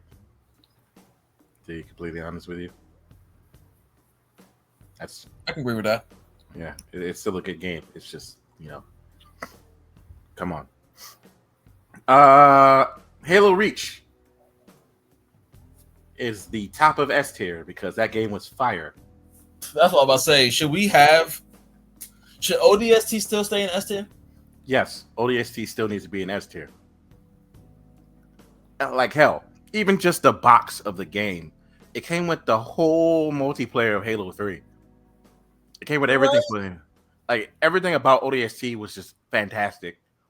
When it said, "Oh, you don't have none of the DLCs for Halo 3? We got you, fam." In fact, I honestly want to do that, but I want to be realistic. Not a lot of people was in the ODST like I was. I think Reach was fucking fantastic, man. The campaign, the multiplayer was.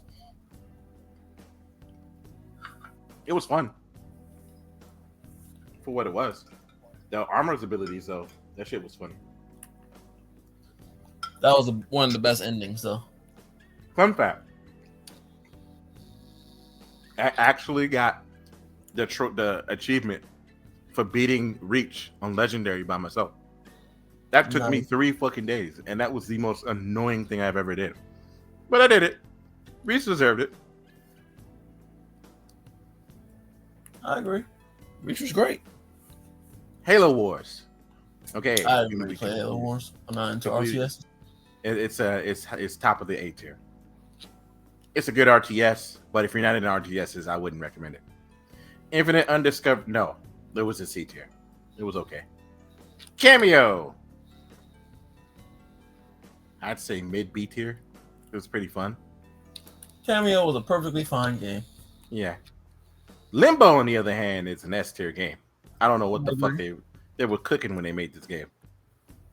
You know what? I'll put it above Bioshock. Yeah, that's perfect where it is. Lost Odyssey. Now, I love Lost Odyssey to death, but I'm going to have to put it on top of the A tier because everything about the game was fantastic. Even the first cutscene is amazing. And I do like the fact that certain characters are immortal, but it also, you have to pair them with an immortal just to get them to learn new moves. That was like, oh, that's tight. It's Lost Odyssey, right? Yep. Yep. I can agree with that. Lost Planet, the first one. It's either low B or high C. I'm gonna agree with high C. I thought it was fun, but that game was just annoying. Mass Effect 2. Oh wow, I forgot it was exclusive at first. Mass Effect 2 honestly deserves to be in A tier. It is a good game. It's fantastic even. I would say S, but I can't in good conscience be like it's better than Alan Wake. It's not. Mass Effect 1, on the other hand, is top of B tier because it's a good game. The game is bugged to shit though. There's still straight corner shooting in the game. You can literally beat the game by standing in the corner and just shooting through the, like, because the bullets come from the middle of the screen. I literally beat the game like that. Oblivion's not exclusive. It was at the time. Was it? Well, because PS3 wasn't out yet. Does that really count? No. I'd honestly, even if it was, it's still, and I want to say this with all the hair on my chest, I like it better than Skyrim. That's me personally, but where would you put it? I think Oblivion's an A tier game, especially back then. Yeah. Did you get the remaster? I played it on Game Pass. Oh yeah, no, that is fire. I got it myself. Why is there another Alan Wake here? It was fine. But I don't know. I don't know. It was interesting. Yeah. Perfect Dark Zero was trash. PGR didn't play it. Ridge Racer 6 did not play it. Ridge Racer. Saints Row 2 is S tier as fuck. Where would I put it in S tier though? Right there. Where? I put it right above Dead Rising, but right below DSD. Okay. So about the midway point of S tier. Because it is my favorite Saints Row, and it's the only Saints Row that I was just like, eh. Tales of Vesperia. I have beaten the holy hell out of this game, and I still think it's one of the best Tales games out there. So I'll put it right here. Right there. It deserves it. Top of the B tier. Not everybody will like it, but it's just too much into the game where you have to get a lot of shit. Last Remnant is low C tier because that game has the worst mechanics. Viva Pinata. Man, it's a fun man, that shit better than Halo Reach, Mo. Yeah, okay. No. Top of the S. It's C tier. It's a good party game, but it is a good game. Oh shit! Look at the game that's here, bro. Top of the charts. The greatest game ever created in life. To the point where the studio got shut down because it was too fucking good. Too human. Yes, sir. Yeah, top of the S tier. Say nah. Let me just go ahead and put it where it deserves. It deserves right there. Yes, sir. So Halo Reach is the best Xbox 360 exclusive? Is that what we come to determine? Yes. Do you have anything else that you think would be there?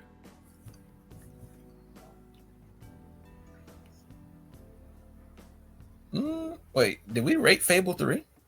Fable 3 was not an wait, it's not on here. Huh. But Fable 3 would, if Fable 2 is here, Fable 3 would either be here or fucking here. Because Fable 3 to me is terrible. I put it at probably mid C. Yeah, it'd be there or there. It wouldn't be anywhere above that. I'd be like, you're lying. The game was terrible. But yeah, so far, Halo Reach is the best 360 game out of the list that they gave us. No one had Halo done the Reach other was list. no. Woo! Next is the Xbox Studios that they bought. Bruh. I wouldn't even know what to put half of them. Matter of fact, they're all put MIA because half of them haven't done shit. Like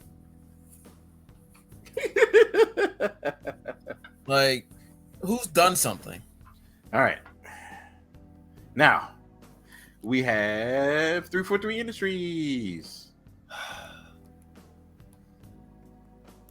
They have made the worst fucking Halo games of all time. I'm just putting that up. Right.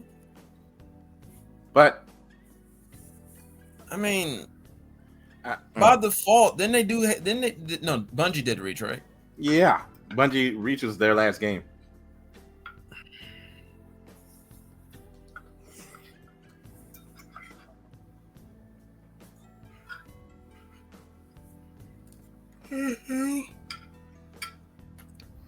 You agree 343 is beat? You know what?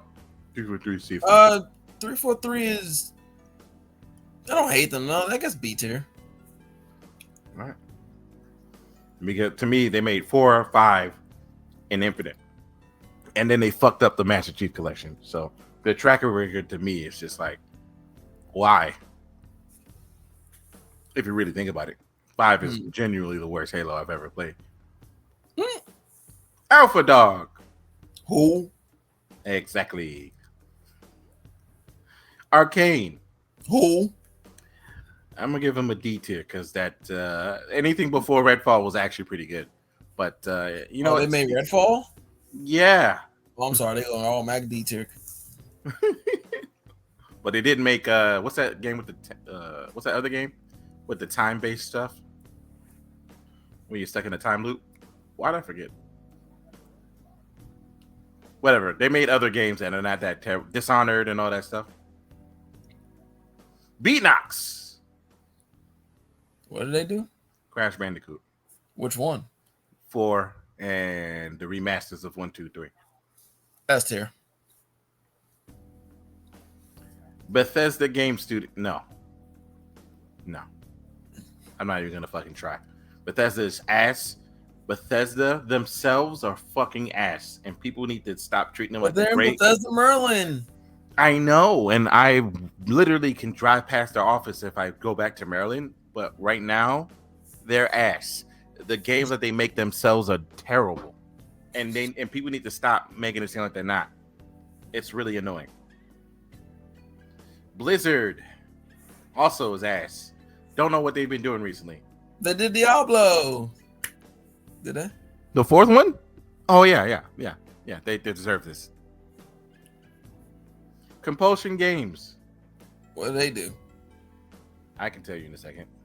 I have no idea half these studios. I don't really pay attention to studios, man.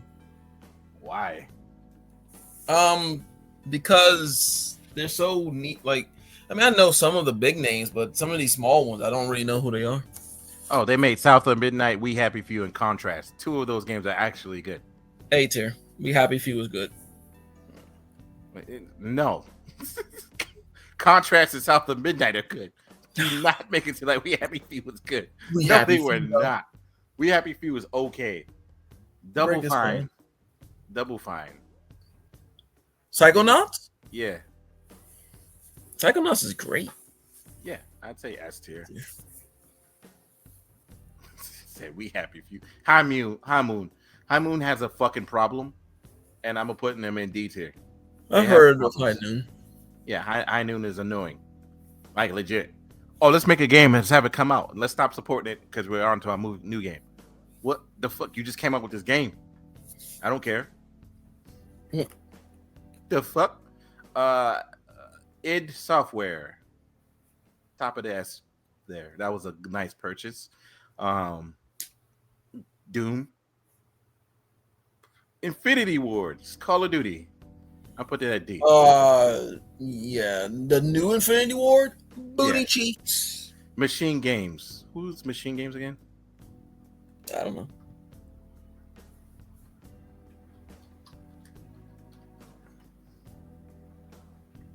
Machine Games.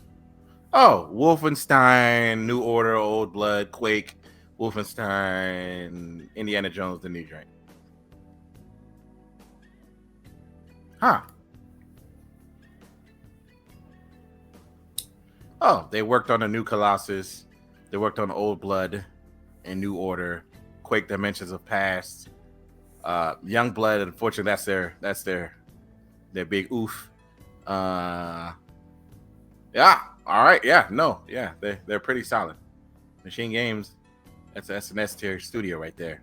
Fortunately, Young Blood is what gives them that. Mojang is fucking. What do they do? What Mojang do? Mojang is Minecraft, sir. Oh, okay. I think that's S tier. That's an S tier purchase. Ninja Theory is trash. But Ninja Theory. Trash. What was that one ninja game they did?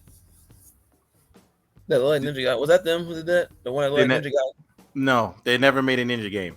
But fun fact, because of them, you have one of the funniest fucking moments ever in your purchase history. You went to school, you bought what's the name of that damn game? Shit. The game with Kiriko and it. We'll updates in 2 days for that dude character. You they did DMC. Yeah, I know. They did DMC, Heavenly Sword. They also did Sesuna Sacrifice. Senua's Sacrifice, and that game is, I'm going to be honest with you, that game is not good. What about Sesuna 2, Hellblade? That game is worse. You got Enslaved, Kung Fu Chaos. Okay, so out of their games that are actually good, Heavenly Sword is one, but you literally had the funniest moment when it comes to that game. Hey man, I better go buy me that Heavenly Sword. I bought the Heavenly Sword. I returned Heavenly Sword because I beat the game already. What? The game was like 2 hours, man. Wasting my goddamn. You came back to school the next day. It was like, bro, I just want to go return Heavenly Sword. I was like, what? He's like, yeah, man, I already beat it. What? He was like, hey, yo, it was that short. I beat that sandwich. I took shits, made sandwiches, and still beat that shit in like 3 hours. It was just bad as shit. Obsidian. Oh shit. I'd say Obsidian is B tier. You got so fucking mad. Came back to school heated. Playground Games. What is Playground Games?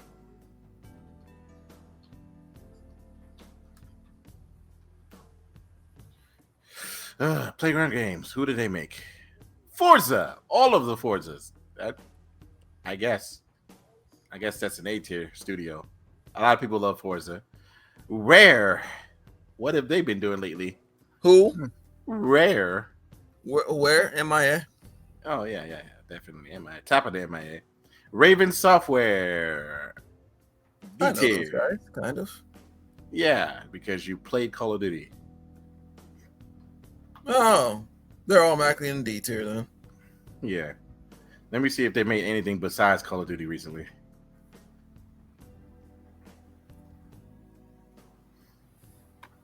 Nope. Call of Duty is the last couple of things they made. Roundhouse Studios? Oh, Sledgehammer Games is automatically in D tier. And King is in what the fuck? And Zenimax, I'm going to get to you in a second. Treyarch, there we are. There we go, right there. Roundhouse Games, Roundhouse Studios. Who the fuck is Roundhouse Studios? This dude from Rent a Girlfriend cut and dyed his hair. What? That Rent a Girlfriend manga. The main character cut and dyed his hair. Oh shit. They contributed to Redfall. you're just gonna put them here. Yeah. Single Gameworks was actually pretty good, but yeah. The Coalition is Gears of War. B tier. Obviously. Don't know what the name of that is. Let me just zoom in a little bit. The Initiative. Oh yeah, no, I don't care. Toys for Bob is Spyro. Oh, Spyro's S tier, man. I know. Now they haven't done shit for Xbox, so I should put him in MIA. Team 10 is also Forza. Have they done anything for Xbox? Team 10? No, Spyro people. What's the name of it? Toys for Bob. Toys for Bob has done recently.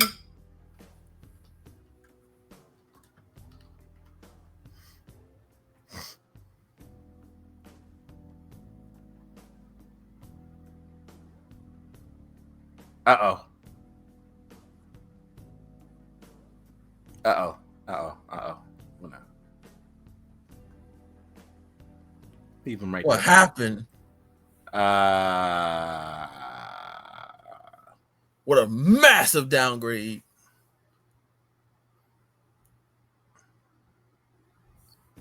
They've been doing Call of Duty. And they're responsible for Call of Duty Modern Warfare 3. Toys for Bob? Yes. They helped with Call of Duty Modern Warfare 3. Unfortunately, that takes them down from S tier to Jesus Christ, but the hell is that? Hold up, dog. That's so fucking bad. Why? Xbox. STUDIOS.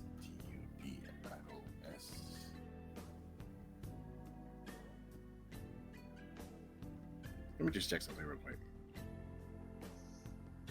Yes, Team 10. Jesus Christ. It's the Forza. It's another part of Forza, bro. There you go. Turn 10. I'm so sorry. Next is Undead Labs. State of Decay.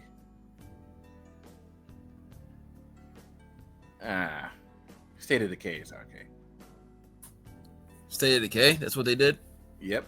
C tier.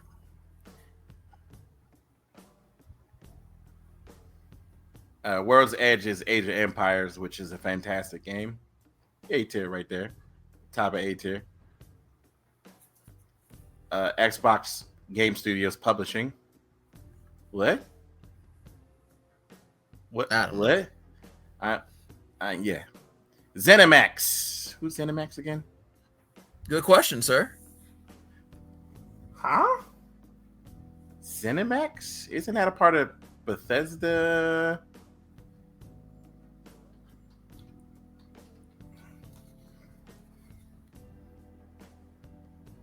Yeah, that is a part of Bethesda.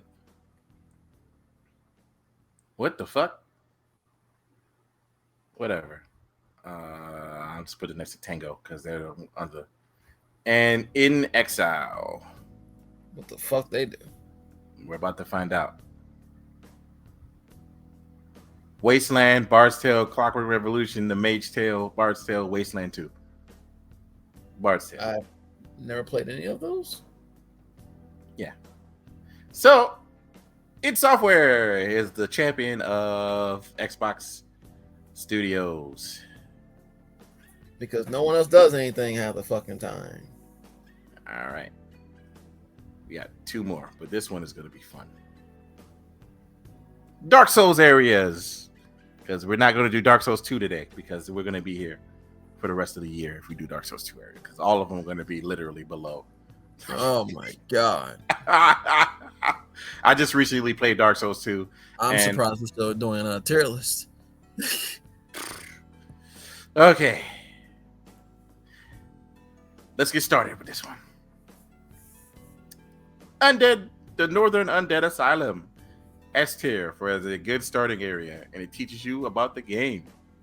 Firelink Shrine is also S tier because, you know, it's literally the start of the game. Undeadburg First area of the game. Teaches you Honestly, everything that's a about the B tier game. for me. You said it's a B tier? For me. Yeah, because they kind of start off, but it also teaches you some things about the game. I would go A personally, but you're right. It's a solid. It could be a solid B. Undead Parish is not that good. It's maybe below the Undead Berg, but it's C tier compared to Undead Berg. The Depths. They're actually pretty good. They're not They're that bad. good. They're kind of like just there. You fight the gaping dragon there, I believe. Yeah, that's where you fight the Gaping Dragon. Blight Town. Infamously terrible, but infamously terrible in a good way. You know what? Oh shit. Tired. Blighttown is either the highest of A's or the lowest of S's. Yeah, I put it in S tier. Because the thing is, you can legit skip all of Blighttown. Yeah, if you go in the back way, then hop down the elevator.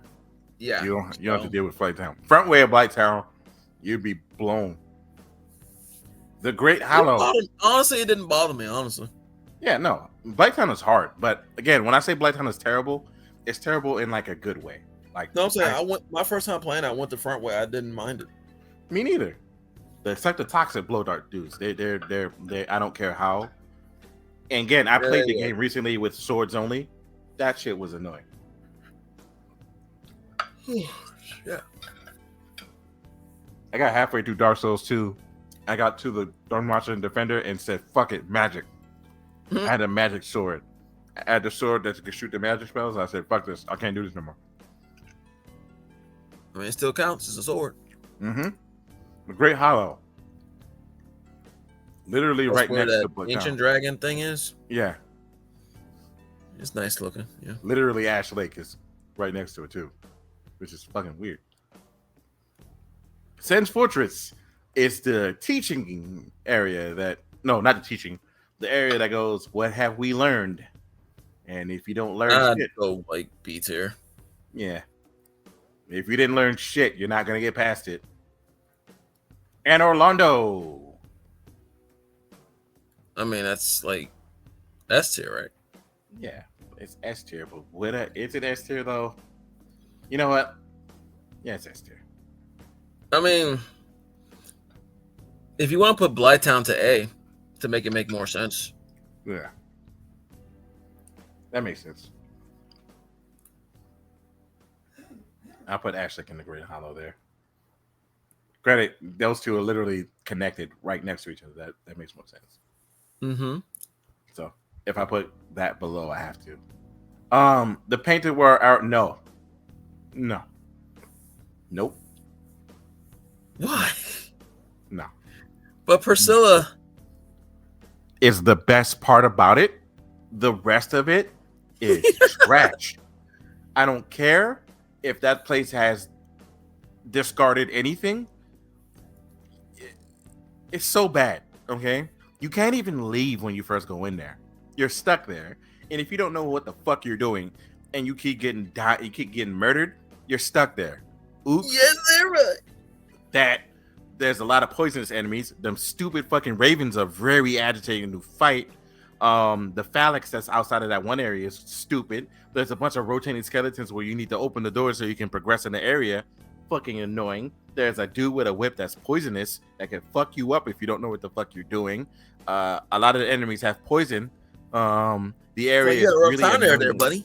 Yeah, it's really annoying to navigate. And mind you, I did this without a shield, so it was extra fucking annoying how it happened. So, like, what the fuck? I play with the shields all the time. Every time I play a new game, I have to have a shield. I never play with a shield. I'm a dex user. We don't believe in that. Oh, I believe in shields, dude. But yeah, the Painted World of Aranez, even without a shield or with a shield, is fucking annoying. It's an annoying area.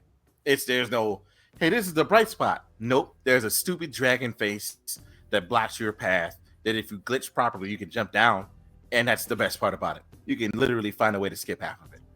Other than that, it's not that good. Darkroot Garden is pretty okay. Which one is that again? Darkroot Garden is with the Hydra. Oh, it's fine. New Londo ruins. I don't like New Londo. I was like C tier for me. It's D tier, top of D tier. I'd rather go there.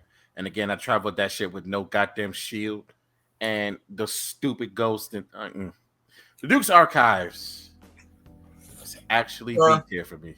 Huh? Yeah, I was about to say that's pretty much the best area of the back half of the game, and everything else is mid. Crystal Cave. No. Fuck this area. Fuck it with a 10-foot pole. The run back to fucking what's his name was so goddamn stupid. God, I hate that part. Demon Ruins. It's no. Dragon Butts. They thought Dragon Butts was it. That and Los Idols, Dragon Butts, and then the run back to the boss if you didn't unlock the shortcut. Are you serious? Back half, man, all pretty much F tier. What the fuck was that?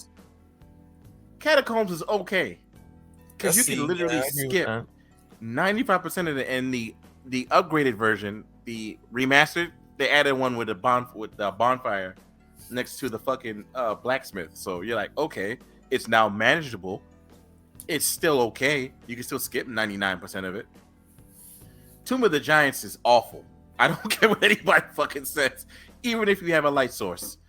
No. Yes, it is very bad.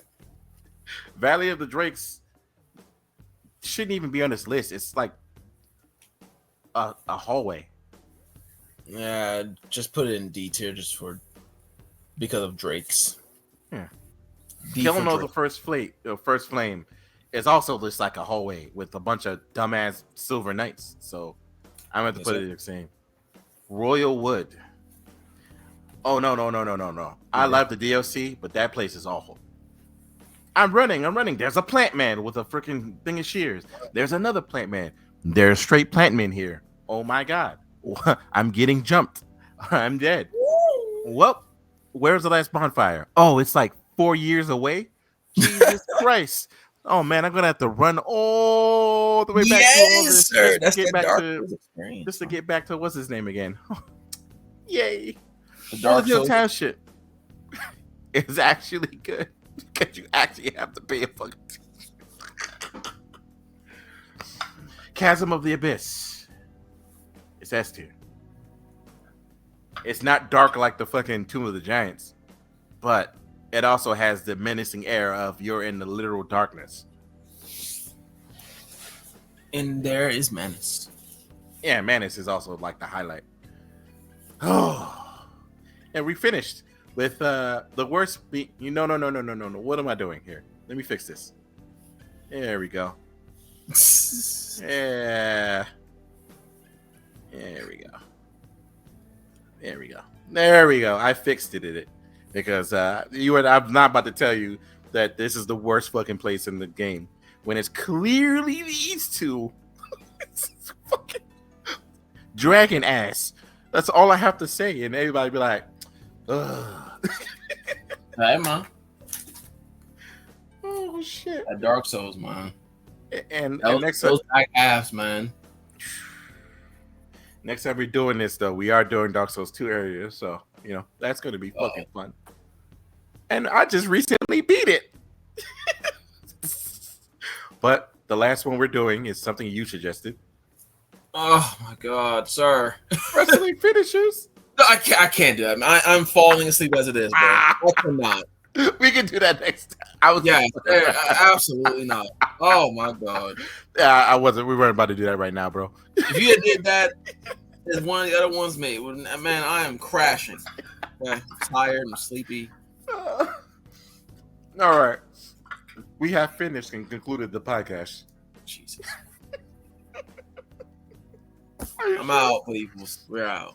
Are you sure you didn't want to do no Songs of a Generation? No, I have nothing. I'm running on fumes, sir. All right, bro. I'll talk to you later. You guys have to be safe. I'm also tired. I'm trying to eat my food. I ate a little bit. I'm good. I'm ready to. Yeah, you go ahead and crash. Even if I don't go to sleep, I just want to lay down. You're most likely going to knock out. But all right, dude. I saw that WWE list. I'm like, oh, hell no. You on your own on that one, man. I don't know. Oh, nah, I'm not doing that shit. And if I do the Dark Souls 2 areas, I'm going to be really annoying. But all right. That's a whole podcast within itself. So you know how many areas that fucking is? Exactly. All right, dude. I'll talk to you later. You guys be safe. I'm going to edit this. It's going to be fucking annoying. All right, dude. It's a dirty bird.